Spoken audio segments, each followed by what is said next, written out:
So we were talking about the hot Mex cruise and how infamous it is. So the last time we went to Mexico, Iris's motherland, she drank too much tequila and ended up peeing on the dock next to the ship in front of a whole gaggle of listeners. And ever since then, I was like, oh no, this is not happening again. Yeah. Yeah, I was like, I got to draw the line right here in the sand. In fairness, Romaine had her room key, so she couldn't get on the ship, and Romaine was shopping at the port. That is not exactly how that happened. Secondary. No, that's not exactly how that happened. She wandered off in a drunken stupor with our child. Did she have a room key? No, because she left it with me. Yeah, I hadn't seen. Derek, are you single? I'm single, and my mother is coming on Hot Mex. Oh. And I was going to say, if you met any, you haven't met anyone along the way. I can't. On the very first cruise we did, I did sleep with another passenger on the ship, and that stayed a secret for maybe 10 seconds. And I realized I do not have the ability to get laid because it's all everyone will talk about. So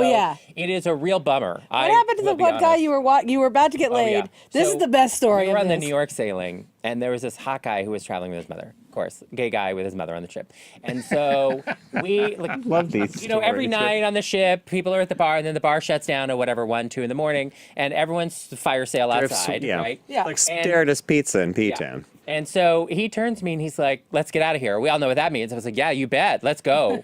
Got my own room. Let's go." And so we're leaving.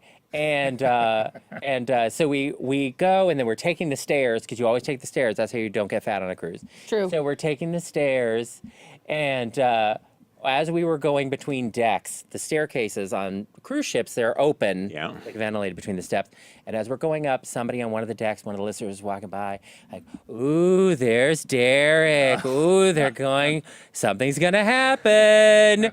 And we got up to the next floor, and he's like, "Well, good night."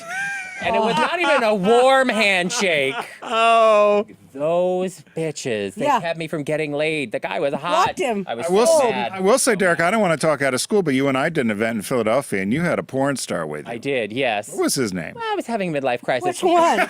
Bobby Rail.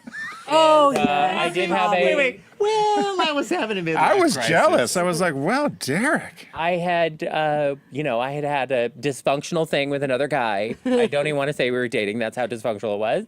And I was not feeling good about it. And so the way that I felt better about it was to sleep with a very hot porn star who had recently gotten out of prison. Prison, for I attempted remember you murder. said that. Yeah. Recently It was quite an event. Oh, no. I mean, like days before they started dating. Yeah, it was probably 4 months from when you met that he had been in solitary confinement in the state of Florida. So True story. yeah, that's all. I remember true. you saying they just got out of prison. I'm like, oh my God. And Madonna's brother was there, and they introduced him by the So, wrong wait. name, and Madonna's brother, yeah, Christopher Siccacone. was there. Yeah. That was a fun. Siccacone, they And call then him. he was smoking. He was smoking something in his hotel room, and he set off the fire alarm in the middle of the night.